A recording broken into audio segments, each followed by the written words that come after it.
Welcome back to the culture of currency, where today we're talking about Asian coins.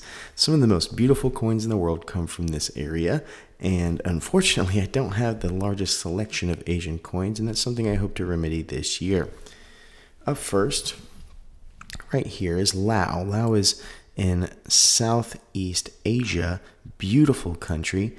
As you can see, this holy structure here. I have detailed videos over all of these coins, the history and culture of the land, all that kind of stuff, the imagery on the coin. So if you really like a coin, go on my channel and take a look, as I have a lot of things there that might benefit you.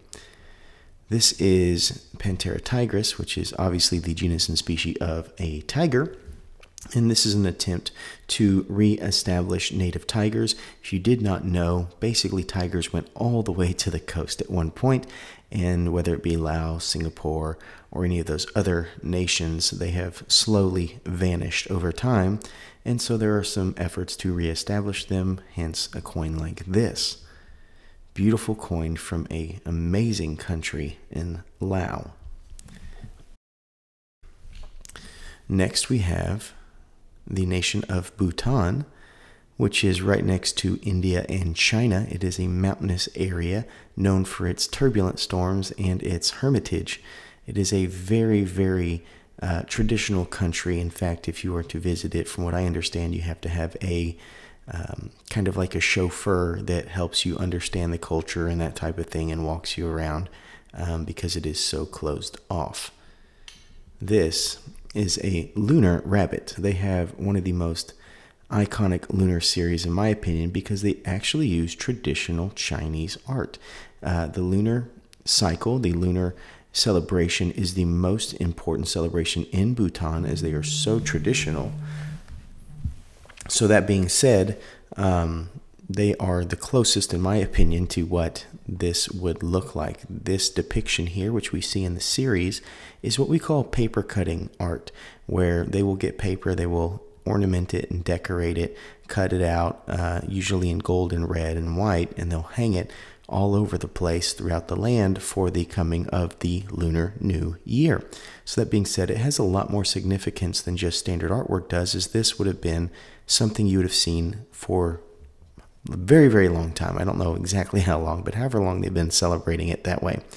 So for that reason, this coin from the nation of Bhutan, this series from the nation of Bhutan, tends to be one of my favorite lunar series out there.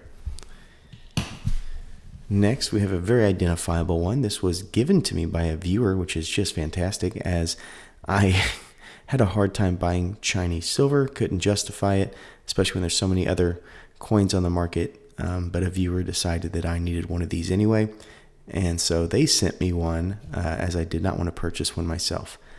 And it is a stunning coin. It is a Chinese panda, as we know. Very classic design. This is one of the most iconic World Series that are out there. So if you are somebody who likes to collect series with changing artwork every single year, this is not a bad one. It does have some interesting features about it, such as it's not really a troy ounce. It is a little bit different. The rim of the coin is diagonal instead of a standard reading. Some interesting facts about that coin. But yeah, this is China. This is the Forbidden City, I believe. Gorgeous, gorgeous coin, and one worth considering if you want something that is collectible. I have two in the series from Papua New Guinea, which is an Asian island within the chain by Indonesia. And I wanted to include them on this series because I think Australia has enough material to have its own kind of video over, which we'll get to later. But this is the bird of paradise, which is a very, very fascinating creature. If you have no idea about this bird, you need to watch my video over it. Very, very cool bird. Beautiful species, and in an area where, you know, in a generation, we might not have these anymore because the palm industry is tearing up that land pretty heavily right now, and deals that are happening with strong countries in order to get that palm oil are basically ravaging a lot of the timber on the island. But this is a bird of paradise. This is a bird of paradise. Obviously more traditional ornamentation for their coat of arms. If you go to their flag, you also have a really cool bird of paradise flying, and it's kind of a blue, or not blue, a black, yellow, and red look to it. It's pretty cool. But New Guinea, that's the bird of paradise. And then here, just like the other one, we have a different bird of paradise. This was the first in the series. This was the second. Just a beautiful representation there of courtship display. Gorgeous birds, if you're not aware. Next, we go to the land of Cambodia, which is right over there by Laos and Vietnam and all of those. Amazing scene here. This one is really cool because it's kind of off-center, and so you have a bit more depth in the scene than a lot of times we get with historic buildings on coins. It almost looks like it moves with the eye. Gorgeous, gorgeous scene here from Cambodia. And we also have a tiger. Just like with Laos, the understanding of importance of megafauna like tiger are something that they have in their tradition as being very, very relevant and needed. And so there's an effort to re-establish tigers in Cambodia, just like Laos, across the southern continent there. So it's gorgeous. I think I honestly like the Lao tiger a little bit better than the Cambodian tiger, but I do think I like the obverse of Cambodia a little bit better than Lao. Both gorgeous. And then lastly, my favorite mint in Asia is Kamsko, which is Korea.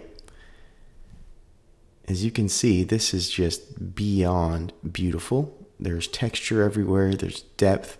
One of the most beautiful coins I've ever seen. In fact, Kamsko is known for that. Your security feature, they're the ones that kind of brought this out on the market. I know we see it now on a couple of other coins like the Britannia, but they were the ones that really pioneered this, I don't even know what you call it, light shifting security feature. But obviously this is one clay. We have a protectorate spirit here in the form of a shield. Really, really cool video that I made over this. And this is the Chi Wu. You see the protectorate on the shield right here. They have a series that goes over some of the founding kind of ideas of Korea, which is just beautiful. And hopefully one day we have a united Korea, unlike today. And if that day comes, maybe we would get even more of these icons, because I find that they have been somewhat suppressed as North Korea and its hermitage kind of keeps to itself. And I also would wonder what deviations in the symbology have happened over time with generations being kind of kept from one another. Has there been any morphing of the true kind of stories of these characters? And then which one is more close to the traditional path, I guess. But that is the Chiwoo Mint from Korea. Gorgeous coin. And here is another from the Chiwoo Mint. This is kind of their calling card now, is the Phoenix. I've seen multiple varieties of this bird. Once again, we have the fantastic security feature here, which I believe talks about the purity and that it's silver. But this is a hugely symbolic animal in Asian and really world culture. We've seen the phoenix pop up all over the place in culture, the idea of rebirth and that type of thing. But theirs goes even further. As I cover in my video, there's actually a throne called the Phoenix Throne or Phoenix Chair that the emperor would sit in during one of the dynasties, and it is highly significant. And I want to believe that in a united Korea it might be used again, but I don't remember. It's been years since I've researched that, but it's something to think about. I think that this Phoenix coin scored one of the highest scores in the history on my channel, on my 60-point scale, probably around a 54, 56, somewhere in there. Incredibly high. But Korean, the Kamsko Mint is, in my mind, as far as quality goes, the best mint in the world, pound for pound, for what they put out. It's just always fantastic. There's intention in every single strike. I mean, it's just unbeatable. So for that reason, I do love the Kamsko Mint. And if you have the ability to get anything from Korea, I highly recommend it.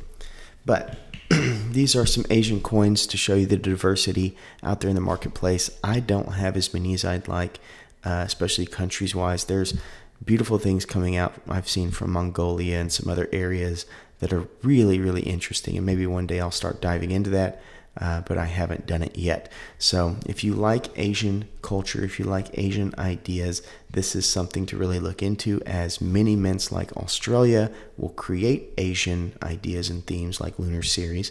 But I find it better to actually go directly to the source and get something from the nation where it truly matters, rather than the ones that just make money off of those themes. So that being said, next video will probably be over Oceania or Australia, and then we'll go to Europe and other areas. But just wanted to show you some diversity of cool products out there, so that when you are scoping out kind of what you want to do with your collection, you know how vastly different bullion coins can be, so that you can really tune it to your interest and likes. But I appreciate you watching as always. We are almost across the threshold. We need about 1,000 hours to be fully monetized, which means 10% of whatever YouTube pays me in ads, I give back to you in silver giveaways, which hopefully is the intent to share joy and love of collecting by giving you the opportunity to hold these coins from around the world. But that is what I have. So as always, I wanted to make sure that you remember to stay classy and current with the culture of currency.